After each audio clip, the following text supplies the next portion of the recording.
Assalamualaikum warahmatullahi wabarakatuh. Polotus yang berbahagia, berjumpa kembali di Hasdin Mondika Channel. Kali ini kita masih membahas perkembangan yang teranyar dalam 3 hari belakangan ini, yaitu keputusan dari Hakim Jakarta Pusat, Pengadilan Negeri Jakarta Pusat, yang telah memutuskan memenangkan gugatan Partai Prima yang merasa dirugikan ketika mengikuti verifikasi administrasi dan verifikasi faktual pada bulan Desember tahun 2022 lalu. Mereka digugurkan oleh KPU dan kali ini mereka melakukan gugatan.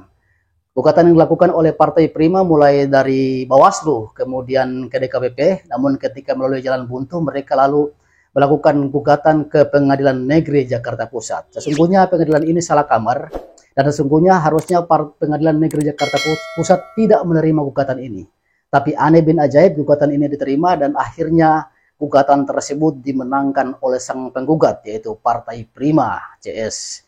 Dan akhirnya KPU menjadi pihak yang terdakwa, pihak yang tersangkakan dan harus menerima hukuman, yaitu menunda seluruh tahapan pemilu secara nasional dengan penundaan yang cukup fantastis, yaitu 2 tahun, 4 bulan, dan 7 hari.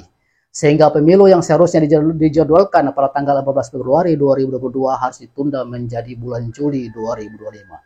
Hal ini menarik sehingga banyak pakar hukum telah angkat bicara, mulai dari Yusril Iza Mahendra, Mahfud MD, Bapitri, kemudian dari pakar hukum tata negara dari Universitas Andalas, seperti itu. Jadi dalam channelnya Repi Harun telah mewawancarai Amsari, pakar hukum tata negara dari Universitas Andalas, bahwa mengatakan bahwa ini putusan dari Pengadilan Jakarta Pusat adalah sungguhnya salah kamar, sudah melanggar tata aturan, melanggar konstitusi, dan tidak sesungguhnya ditindaklanjuti.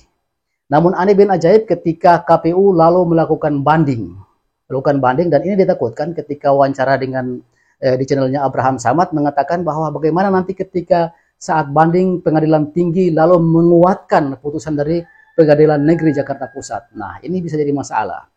Jadi hal ini bisa beberapa hal kita lihat bahwa yang pertama, bisa jadi ini adalah uji coba untuk mengukur riak-riak masyarakat ketika ada suara tentang pemilu ditunda.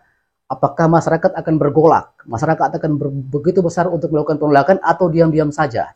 Ketika masyarakat diam-diam saja, tidak ada riak-riak, tidak ada penolakan yang begitu besar, bisa jadi pemilu dengan pelan-pelan akan coba dilakukan untuk ditunda. Karena memang seperti saya jelaskan pada video sebelumnya, pemerintah pusat belum siap untuk melakukan pelantikan di ibu kota negara, IKN, ketika nanti pada bulan Oktober 2024 DPR terpilih dan juga Presiden terpilih. Jadi pembangunan IKN di Kalimantan Timur ini masih banyak gundukan-gundukan tanah, masih sangat jauh lah dari untuk layak dipakai sebagai ibu kota negara. Sehingga ini salah satu hal yang mendasar, sehingga itu di luar luput, sehingga muncullah isu-isu tentang penundaan pemilu. Walaupun mungkin pemerintah tidak terang-terangan bagaimana mengatakan pemilu harus ditunda, lalu muncullah kelompok-kelompok yang mungkin terorganisir dengan berbagai cara tetap menyuarakan penundaan pemilu. Nah, hari ini orang bagaimana menjaga misalnya di Mahkamah Konstitusi, menjaga di Mahkamah Agung, tiba-tiba muncul di sebuah pengadilan negeri Jakarta Pusat yang mengatakan bahwa menerima gugatan Partai Prima lalu menghukum KPU untuk menunda seluruh tahapan pemilu sehingga pemilu harus dilaksanakan pada bulan Juli 2025.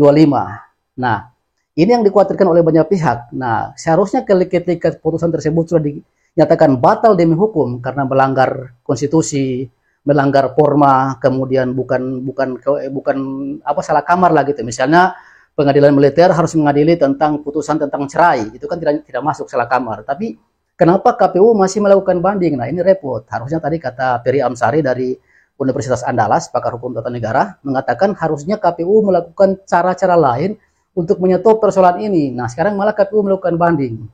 Nah, jika tiba-tiba KPU banding dan kalah lagi, ini bisa dicurigai bahwa KPU juga sudah masuk dalam skenario penundaan pemilu. Jadi kita harus hati-hati dan memang jelas-jelas baik Yusril Iza Mahendra, kemudian Mahfud MD dan seluruh pakar hukum telah mengatakan bahwa hal ini melanggar konstitusi. Hal ini adalah kejahatan konstitusional jika dipaksakan bahwa penundaan pemilu harus dijalankan, walaupun kita tahu bahwa pemerintah belum siap melakukan pelantikan misalnya DPR terpilih dan Presiden terpilih pada akhir tahun 2024. Nah, jadi harus dipikirkan cara-cara lain. Jadi ini penundaan pemilu walaupun dikatakan tidak ada, ternyata riak-riaknya ada. Dan sampai hari ini Pak Jokowi tidak berani dengan tegas mengatakan bahwa pemindahan pemilu tidak ada, bahwa pemilu akan dilaksanakan pada 14 Februari 2024. Itu harus ada pernyataan tegas dari Presiden seperti itu. Nah, hari ini ditunggu oleh masyarakat. Kedua, mungkin ingin membaca riak-riak di masyarakat, kata Peri Amsari, sejauh mana penolakan masyarakat terhadap isu penundaan pemilu seperti ini. Jadi ini setelah banyak pihak yang bermain dan harus dicurigai siapa lawan, siapa kawan, siapa yang betul-betul ingin melanggar konstitusi, ataupun mungkin ada yang pura-pura bersuara lalu ternyata di belakang mereka bermain. Jadi masyarakat harus waspada.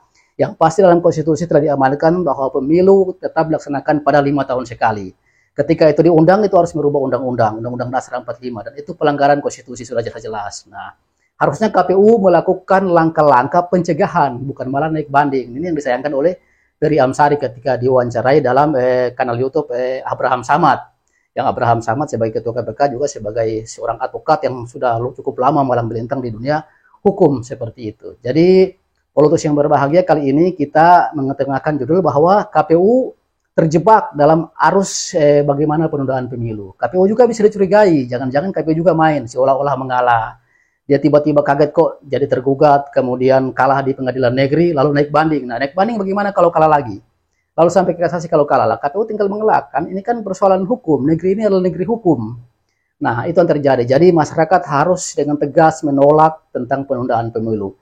Ini adalah pelanggaran konstitusi, bahkan ini adalah kejahatan konstitusi. Seperti itu.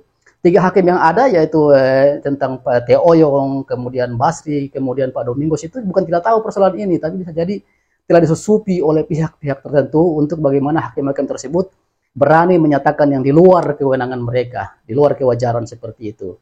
Jadi Polotus yang berbahagia, mungkin kita masih pantau perkembangan seperti ini dan harusnya ada upaya-upaya perlawanan, upaya-upaya suara yang keras dan menyatakan dengan tegas bahwa pemilu tidak bisa ditunda, harus berjalan sesuai konstitusi, yaitu 5 tahun sekali. Polotus yang berbahagia, mungkin cuma ini yang bisa kita sampaikan. Semoga bermanfaat. Billahi taufiq wal hidayah. Wassalamualaikum warahmatullahi wabarakatuh. Kinatauan.